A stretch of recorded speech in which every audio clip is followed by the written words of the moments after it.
He's young, he's an outsider, and he wants to be the next mayor of Wilmington. Our interview with Eugene Young is coming up. This is the Delaware Way.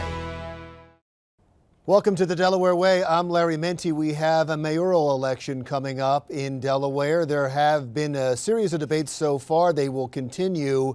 So far, the mayor has not shown up, but Eugene Young has. He is a candidate for mayor as well. Thank you so much for coming in. Larry, thank you for having me. Nice to meet you. Tell people about yourself. Let's learn who you are first. Sure. My name is Eugene Young. I'm born and raised in this city. I grew up on the east side of Wilmington, East 5th Street to be exact, right between Pine and Lombard.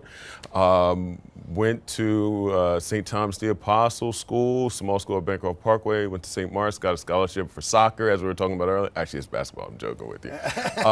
Got a scholarship for basketball. He's 6'7", that's why he's 7.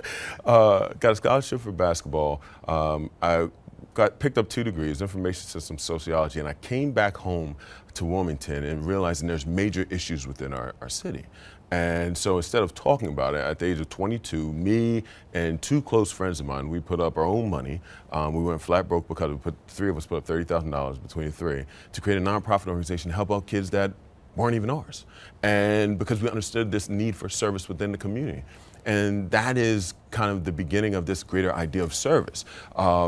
We worked with a lot of young people within the city. I had young men who had been physically abused, some sexually abused, worked with them in their schools. I went to more parent-teacher conferences for other people's kids than I go to my own if I had 5 more, right?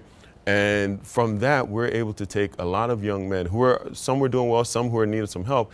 Now those 4th, 5th, 6th graders are now juniors, sophomores, freshmen in college. We cannot continue going on as a city doing the same old thing.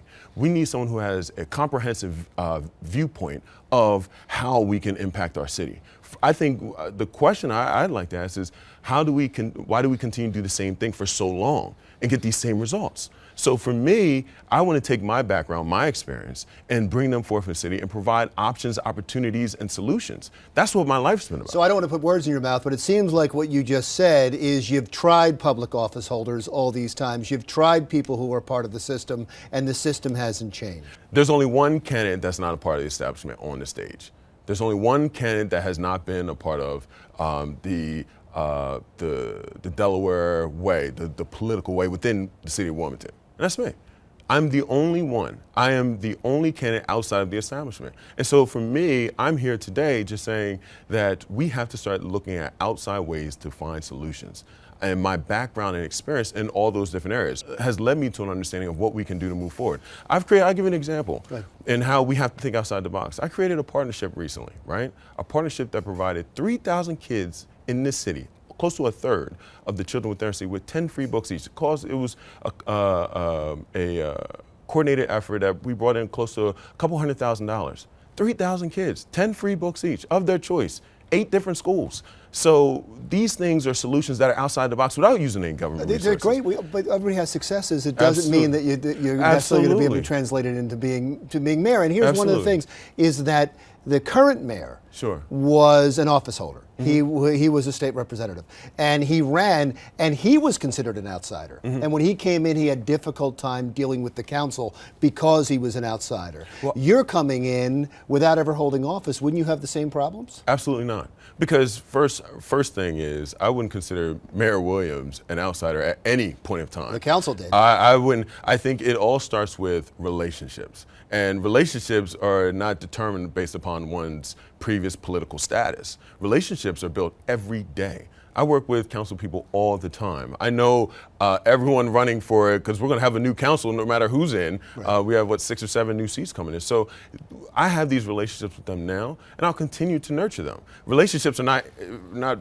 indicating upon whether a person has been in office or not. It's about how do we work together in order to find solutions to get things done. And that's what I've been doing throughout my life, and that's what I'm going to continue to do.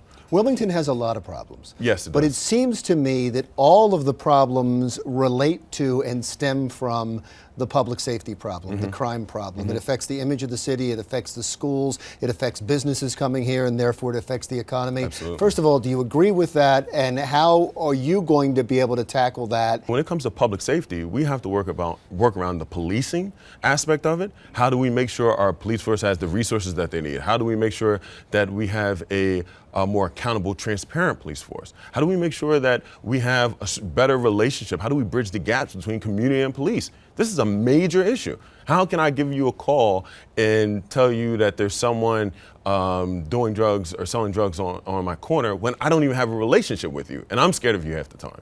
So what we have to do is we have to bridge these gaps, and that first starts with leadership, right?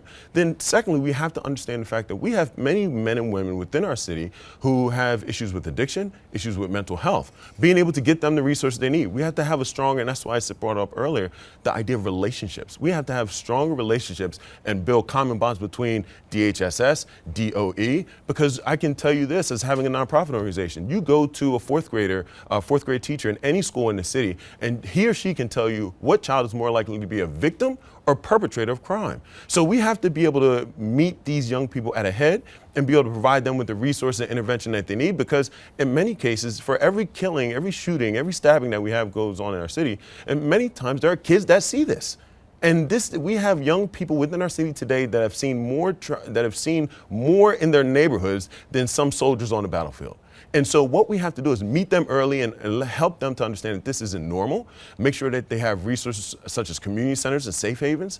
This is a comprehensive effort. We have to work around criminal justice reform. So when men and women come out of prison, they're able to actually be reacclimated within the society so that they don't take those next 3 months to say, you know what, I can't get a job, I can't do this, I can't do that. I'm going to go back and do what I was doing before. Should the mayor be held accountable for not showing up to these debates that all the other candidates have taken part in? The people of Wilmington should hold him accountable one way or another with their vote. And that's how they're going to hold me accountable and the rest of the candidates. But do you find that, do you think that's being unfit for office if you don't show up for debates? Me, I'm going to be at every debate, but I can't go into another person's strategy. That may be a strategy. That's a strategy. Or that may be, if he just chooses not to, that's whatever he and his team At the very least, are you disappointed that he's not there? I wish he were there, because I think it allows more engagement, dialogue, and information for the people of Wilmington to hear. Are you couching your answer because you need a relationship with the mayor later on if he stays in office? No. I honestly, this is, as I said at a debate, when they ask, how do you care about the mayor not showing up to some of the debates? I don't care, because I cannot focus. The second I focus on what Mayor Williams is doing or what Theo Gregory, it takes me off my game. It's not going to change what you do. It has no change, no bear on what I'm going to do and what we're going to do for the city of Wilmington. The second we have 8 candidates. The second I worry about what 2 or 3 are doing, it's taking me off our game. We have 150 volunteers. We've knocked on close to 15,000 doors. This is, and it is, we can even say because it's being taped, this is June. So we've been out, engaged, involved in the community, and the second I worry about another candidate, it takes me off the ball, and I like staying on it. Wonderful. Thank you. No, Pleasure thank to meet you. The pleasure's I really all appreciate it. Eugene Young, candidate for mayor of Wilmington. Delaware Way continues in just a moment.